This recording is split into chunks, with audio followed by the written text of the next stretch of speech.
Julia, to start with the Snowden factor, for that, the Russians' statement to say this is a situation which we did not create is, of course, a lie. They were in complete control of the outcome of what would happen to Snowden the second he arrived at that airport.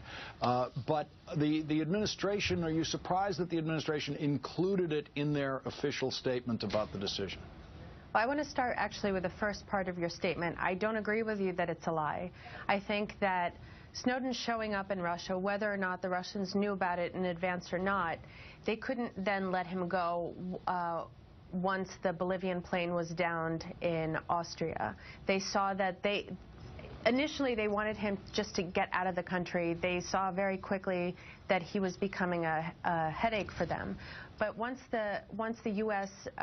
And the U.S. allies in Europe downed the Bolivian president's plane because they feared that Snowden was on board, there was really nothing the Russians could do. They couldn't Julia, just hold on. Julia, hold on a second. You aren't seriously suggesting that Vladimir Putin and the Russian government did not have complete, total, absolute control over the outcome of Edward Snowden entering that airport in Moscow? There wasn't anything that prevented them from doing anything other than what you may be suggesting is their own sense of the public image of it and how it would play for them. But they had, and still have, complete power over his every breath in that country. Now they do, but I think you do overestimate the Russians. I think, in general, people who haven't been to Russia tend to overestimate their abilities. Wait a minute, Julia, I don't want to get caught up on this for too long, but they control that airport completely, absolutely. I know, but I don't think they could have sent him out of that country immediately upon his landing in that airport. They controlled every second, and Putin controlled every second that he was at that airport. I don't think Putin controlled personally. We really overestimate Putin's abilities.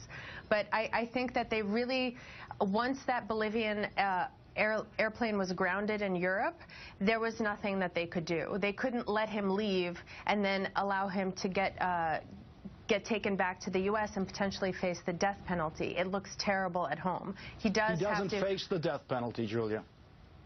This was the trope in Russia that the media, the state-run media. Let's get it straight. Let's get it straight. You're saying within the shape of the Russians' own propaganda, they could not violate the propaganda myth that they created about this thing, which the Russians and Putin chose to create. I don't think Putin is the one creating that. Putin doesn't sit there and personally write the scripts for the news anchors. Putin sends a certain signal, and then the system then interprets it as it does. I think we're just like Obama doesn't control everything that happens in the U.S. Putin doesn't control everything that happens in Russia. Julia, we're getting absurd now. We're getting absurd. Okay, Putin does indeed, in fact, control news anchors. Really? Does he? Hold it. Does he? Have you reported out of Russia? They do control some news outlets in Russia. Let's not be ridiculous about this. No, the Kremlin controls it. The Kremlin owns them, but you can't say that Putin whispers in the ear of a Russian. Owns them, Julia. Owns them. Okay, we're going to come back to you, Crystal.